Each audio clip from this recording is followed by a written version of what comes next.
Perhaps you are all familiar with a common internet meme dubbed "The Curtains Are Blue." The full version of the meme, though I was unable to find the original Tumblr post by memory for the making of this video, goes like this. The curtains are blue. Teacher, this refers to the sad nature of the couple's relationship. What the author meant. The curtains are blue.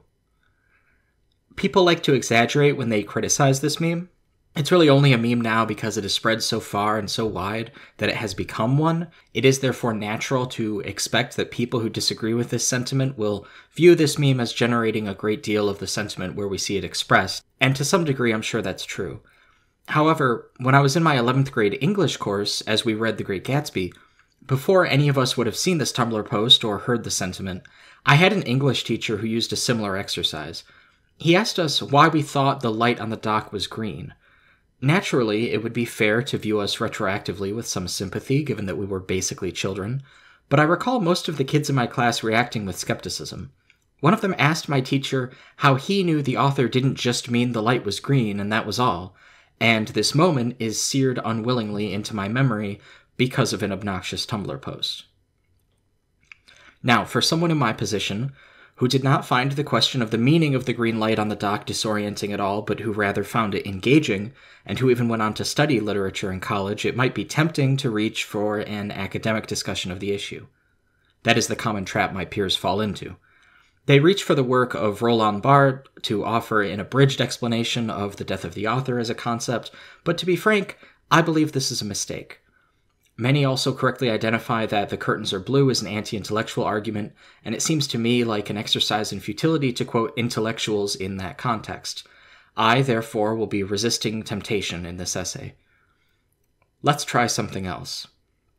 That day in class, my teacher had described in brief a history of the tradition of the usage of color in literature to generate meaning.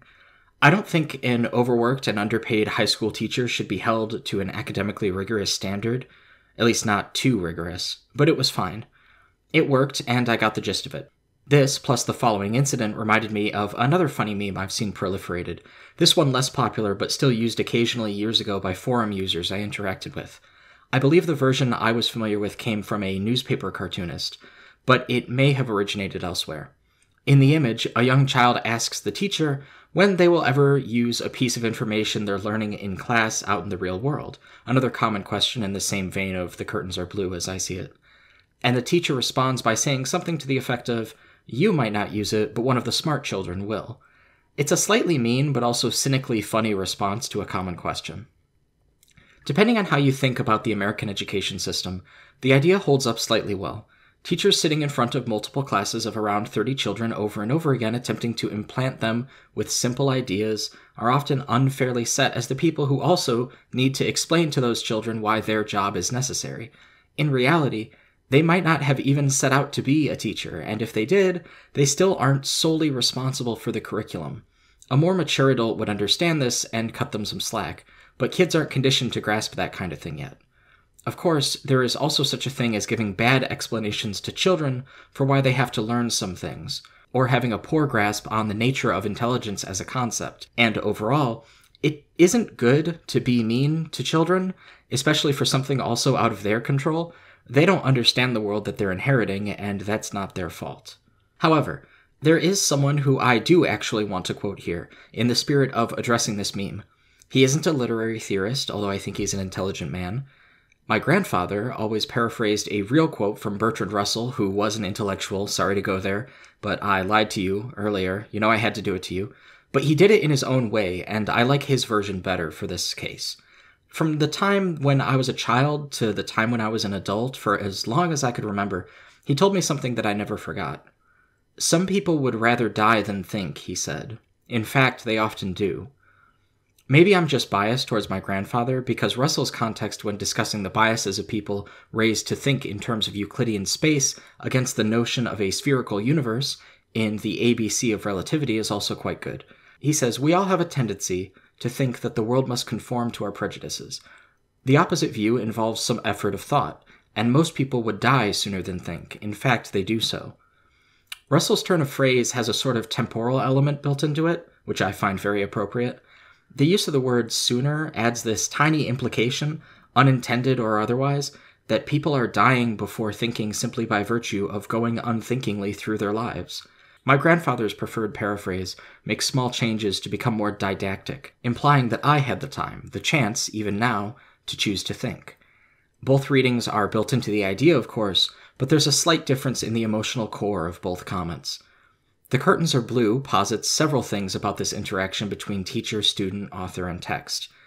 Most obviously, it treats the meaning of the text as a matter of authorial intent, but specifically a matter of appearances. Things are to be read at a surface level because that is the safest assumption in the sense that it assumes the least about the author's mind.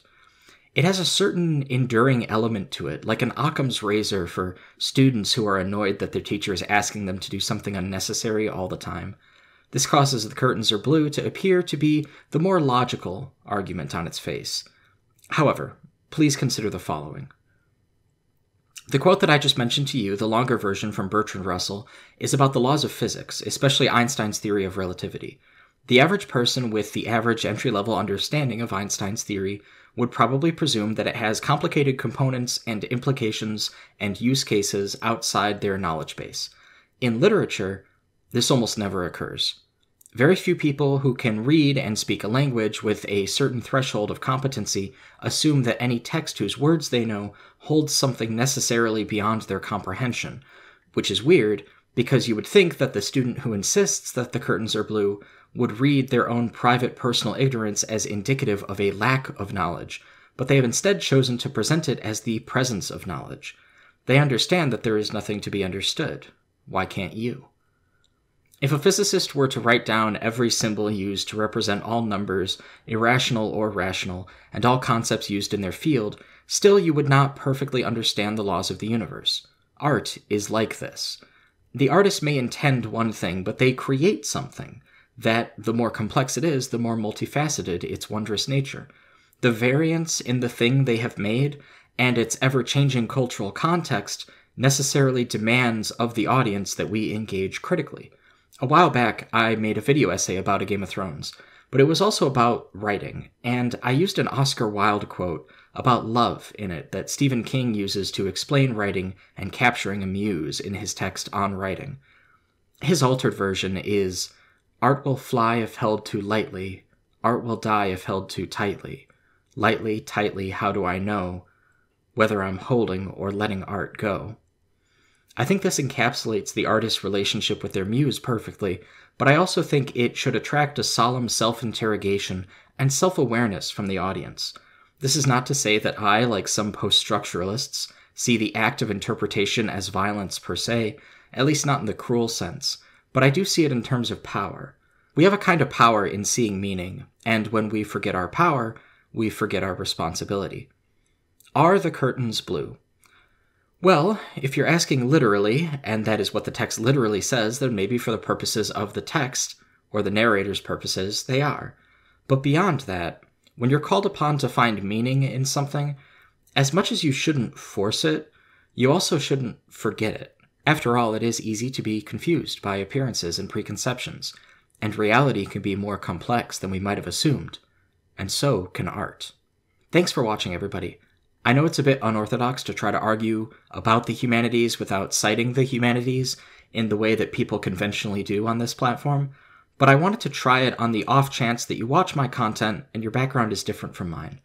I'm trying to speak your language in a way to connect two different ways of thinking. If you liked this sort of experimental video, you can subscribe to this channel for more, leave me a like and comment with your thoughts, and check out my Patreon to support the channel. I will see you all later.